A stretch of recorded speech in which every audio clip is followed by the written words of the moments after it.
Shabbat Shalom. I know that you look at me and you see the Arnold Schwarzenegger of the Jewish people. I know, I get that a lot. I know that you look at me and you see the Chuck Norris of rabbis. I get that a lot. But you know, I wasn't always in possession of this physique that I have now. When I was in 8th grade, I was a little bit smaller. But it happened to have been one particular day that I was perhaps feeling emboldened. Because I remember very specifically, we were there in class and the teacher left the room for whatever reason. And sure enough, the class bully stood up and went over to one of my classmates and started picking on him. Now, I don't know what got into me because, look at me. But I decided in that moment to stand up. And so I stood out of my chair and I walked a few steps forward and I said to the bully, "Stop. Leave him alone." The bully turned around and he walked toward me, and there we stood, eye to eye. Now, I will tell you, this is the only time in my entire life that I've been essentially in a fight. It doesn't happen to me a lot.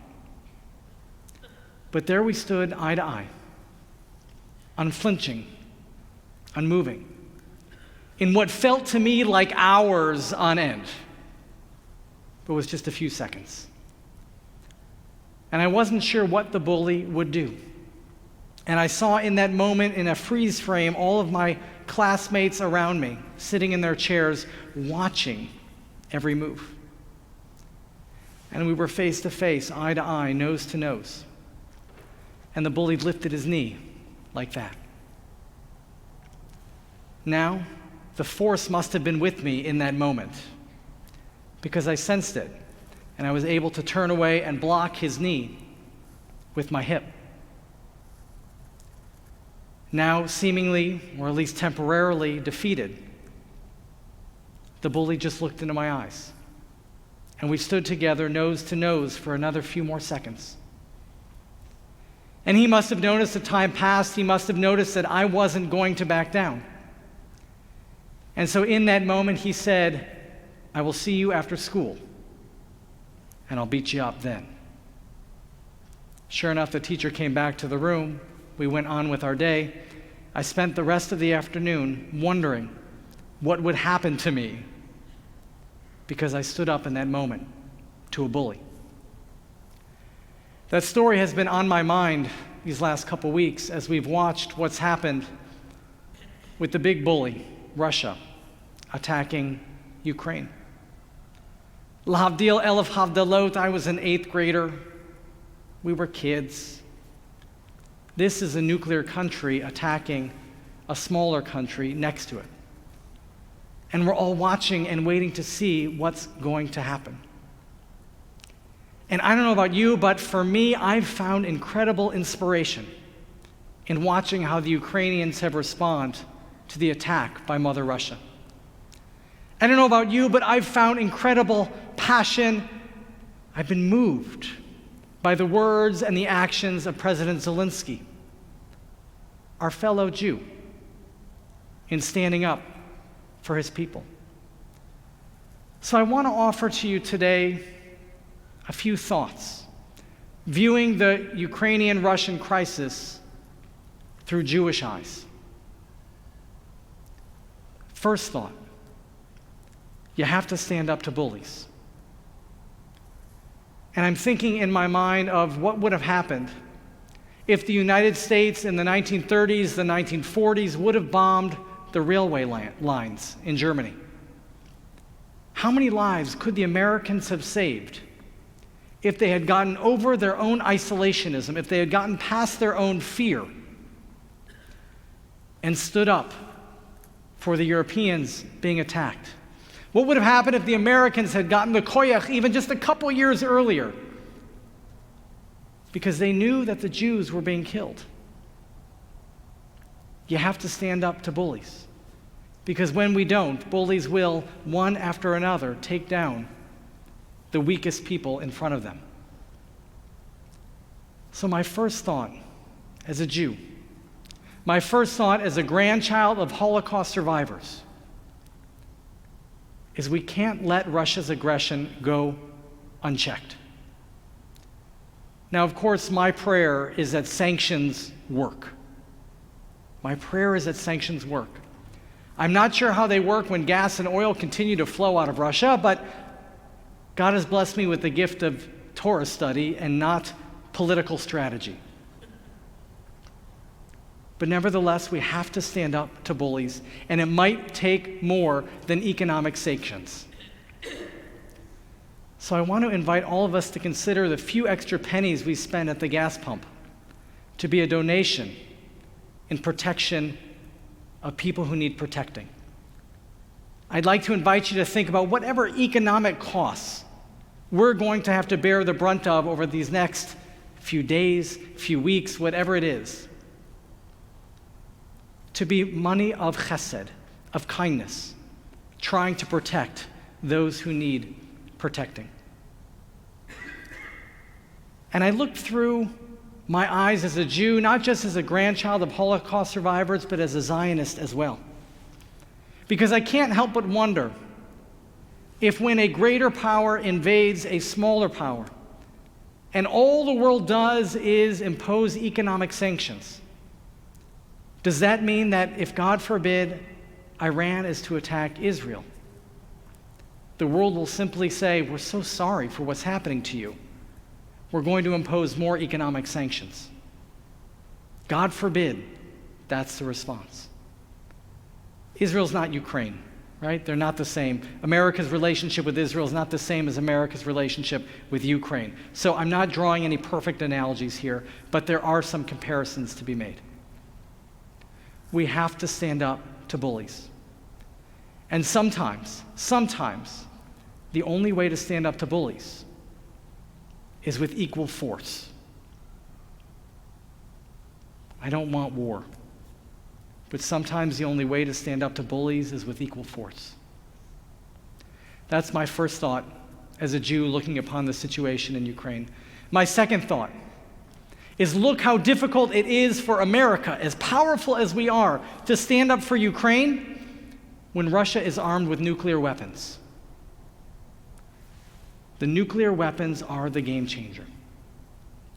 Now again, through my eyes as a Jew, imagine if, God forbid, Iran finally gets the nuclear bomb. How will that change the situation in the Middle East? How will America be able to come to Israel's protection in its time of need? We can't let any other countries attain nuclear weapons. That's my second thought as a Jew looking upon the situation in the Ukraine. My third thought as a Jew looking upon the situation in the Ukraine is, look at how successful the American Jewish community has been in raising funds for people who are in need. This is our strength. This is our superpower as a Jewish community. We know how to raise money. And God bless everybody who's given. And if you haven't yet given to an organization to help people in the Ukraine, what are you waiting for? This is tzedakah that needs to take place. But our Talmud says, if all we do is raise tzedakah and we don't give any of that money to the non-Jewish community, then we're creating anti-Semites. Now, I know this is a little bit different than things that I've said in the past, because I believe that the only people who are going to stand up for the Jews are the Jews. And so the vast majority of our tzedakah money, the vast majority of our acts of loving kindness have to go towards supporting Jews and the Jewish community. But the Talmud is very clear. Mipnei darchei shalom, the Talmud says, for the sake of peace, we have to give charitable gifts to the non-Jews as well. In a matter of time, please God, the Russians will retreat, and the Ukraine will be forced to rebuild. I hope that those who are overseeing the vast financial resources that have been gathered for the Ukraine crisis from the Jewish community have the seichel, have the wisdom to give a little bit of those resources, to give some of that money to the broader Ukrainian community. so that they don't have the opportunity to say, look, the Jews only help themselves. Rather, I want them to say, look, how the Jews are helping everybody. This is another thing I see through my Jewish eyes. Now, my heart in the beginning of this crisis said, look, the Ukrainians, sure, we're going to protect the Jews there, but the Ukrainians, look at the history of anti-Semitism. They're essentially Russians by another name. But I've spent the last couple weeks learning. I've spent the last couple weeks speaking with many of our congregants who are of Ukrainian and also Russian descent. And they've said Ukraine in the last 20 years has radically transformed itself. That this is a place of progress. This is a place of cultural maturity. This is a place that now welcomes their Jews. This is a place that allows Chabad to flourish. And through this crisis, God bless Chabad. Right? They've been on the ground helping people in need. But the Ukrainians elected a Jew president with 73% of the vote. They deserve our support now. The Ukrainian non-Jewish community also deserves our support now. So as I look upon the war in Ukraine, 3 takeaways. 1, you have to stand up for bullies. You have to stand up against bullies. You have to stand up to bully. 2, we can't let anyone else attain a nuclear bomb because it changes the entire equation of being able to stand up to bullies. And 3, we have to continue to collect resources and help not only the Jews of the Ukraine, but Mibnei Darchei Shalom, for the sake of peace, we have to help all of the Ukrainian people. In just a couple weeks' time, we're going to gather together in this room and we're going to celebrate Purim. 2 years ago was our last hurrah before the pandemic. I'd like to invite you to join us this Purim, 2 years later, to really try to make it a Purim of joy. And let's say, here we are back together again. And we're going to celebrate Purim. And we're going to tell the story as we always do, and we're going to read the Megillah. And this year, Mordechai is clearly President Zelensky. Mordechai is clearly the Ukrainian people, and Haman is clearly the Russians. It's the same story. And in my eyes, Achashverosh, the king, the one with the real power, is the United States of America. And sometimes Achashverosh bends this way, and sometimes Achashverosh bends that way, depending on who is most successful at persuading him. And so it is that we read in the Megillah that Mordechai goes to Esther. And Mordechai says to Esther, you are the only ones in a position to stand up for the entire Jewish people. Only you, Esther, can make a difference because God put you where you are today so that you can make a difference. And you know what Esther said? I'm not sure. I don't think I can. I'm afraid. And Esther thought about it for a little bit. And Mordechai pressured her some more. And then Esther put her life on the line. And then Esther summoned every ounce of strength in her being, and she said, I'm the only one who can make a difference. And she spoke up to Achashverosh at risk of death. And she said, you have to protect the ones who need protecting. You have to protect the most vulnerable among us. And we celebrate Esther to this day for her strength, for her heroism. We are Esther. Will we stand up for the weakest among us? Will we put pressure upon this mighty nation of ours to truly make a difference, to stand up to bullying, to make sure Iran and others don't get a nuclear bomb, and to help rebuild when rebuilding needs to happen? We're Esther. Will you stand up? And so it was after school on that day that I waited around. I was an 8th grader, I was on the basketball team, so I had to wait around anyway for the basketball game. But first, the 7th graders had to play. So I sat in the stands waiting for the bully to enact his revenge, because he told me he was going to. And I waited, not sure what I would do. And I waited, wondering if I would run or if I would fight. And I waited, wondering if anyone else would stand up for me. And you know what? He never showed up.